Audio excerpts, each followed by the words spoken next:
청문회에 앞서서요, 구명 로비 의혹 녹취가 공개되면서 임성근 전 사단장을 향해서 집중 질의가 쏟아졌습니다. 임 전 사단장의 휴대폰 비밀번호가 도마에 올랐습니다. 공수처로부터 금년 1월 달에 휴대폰 압수수색 당한 적이 있죠. 그 비밀번호 알려줬습니까? 알려주지 않았습니다. 수사에 협조할 뜻이 없는 거군요. 저도 동의하고 싶고 알려주고 싶은데 공수처에다가 비밀번호를 알려주는 그 의사가 있냐 이 말입니다. 알려줄 의사는 있는데 당시에 예, 있어요 없어요 그것만 있습니다. 예, 그러면 알려주도록 하십시오. 근데 기억하지 못하고 있습니다. 참 아주 특이한 분을 만납니다. 휴대폰을 새로 마련했겠죠? 마련했습니다. 그 이후에라도 좀 우리가 정황을 살필 수 있게 휴대폰 검증하는데 동의를 해주실 수 있을까요? 동의할 수 있습니다. 네, 최 교수님 들어보면 임 전 사단장 또 이제 올 초에 공수처에서 압수해간 휴대폰 비밀번호 이거 까먹어서 알려줄 수 없다 이런 입장인 것 같은데 어떻게 들으셨습니까? 상식적으로는 조금 이해가 안 되죠. 본인이 쓰던 휴대전화의 비밀번호를 기억을 못한다는 건 일반 상식적인 관점에서 이해가 안 된다고 생각을 합니다. 두 가지 이유가 있을 거라고 저는 보는데 만약 저 말이 진실이라면 그러니까 일반 국민들은 거짓일 가능성이 높다고 생각하실 겁니다. 그래서 거짓일 가능성이 높다면 본인이 갖고 있는 휴대전화의 내용들을 공개하고 싶지 않은 즉 수사기관에서 물론 본인의 그건 권리니까요.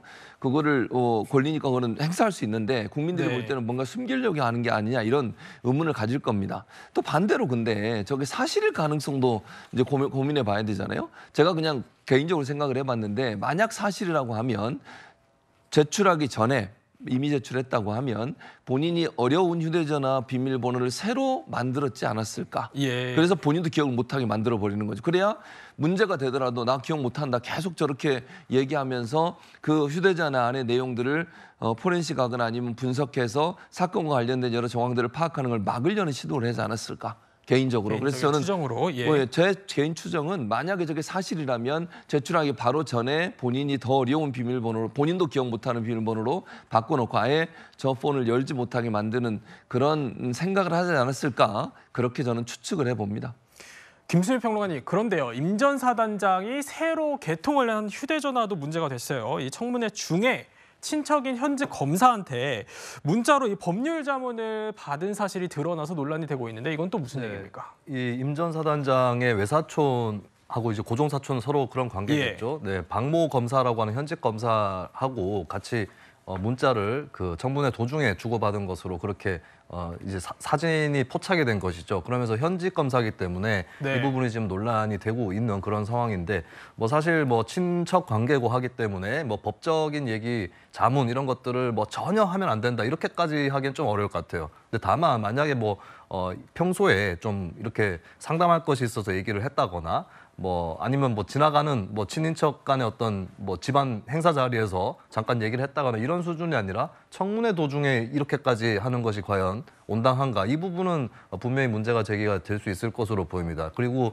임성근 전 사단장도 경찰로부터 수사를 받는 과정에서 분명히 법적 조력자가 있었을 텐데 그쪽도 아니고 왜 굳이 현직 검사하고 이렇게 얘기하는 모습을 보여줬냐라고 하는 부분 이것은 논란의 소재가 있을 수밖에 없고 그리고 추가적으로 밝혀진 것이 인터넷 카페에 보면 이제 임성근 전 사단장 구명 성격을 갖고 있는 카페가 발견이 됐습니다. 그러니까 이게 최혜병 사건의 진상을 밝히자라고 하는 취지로 만들어진 카페지만 카페에 올라온 글들의 내용이나 이런 것들을 살펴보면 임성근 전 사단장은 죄가 없다라는 취지의 그런 글들이 올라와 있거든요. 그리고 그 글의 작성자 중에 한 명이 이 박모 검사, 임성근 전 사단장과 문자를 주고받았던 그 친척 검사인 것으로 나왔어요. 이렇게까지 현직 검사가 카페에 그런 글을 올려야 되는 이것은 정치적 중립 의무 위반이 아닌가라고 하는 이런 의혹도 이제 불가피해 보입니다.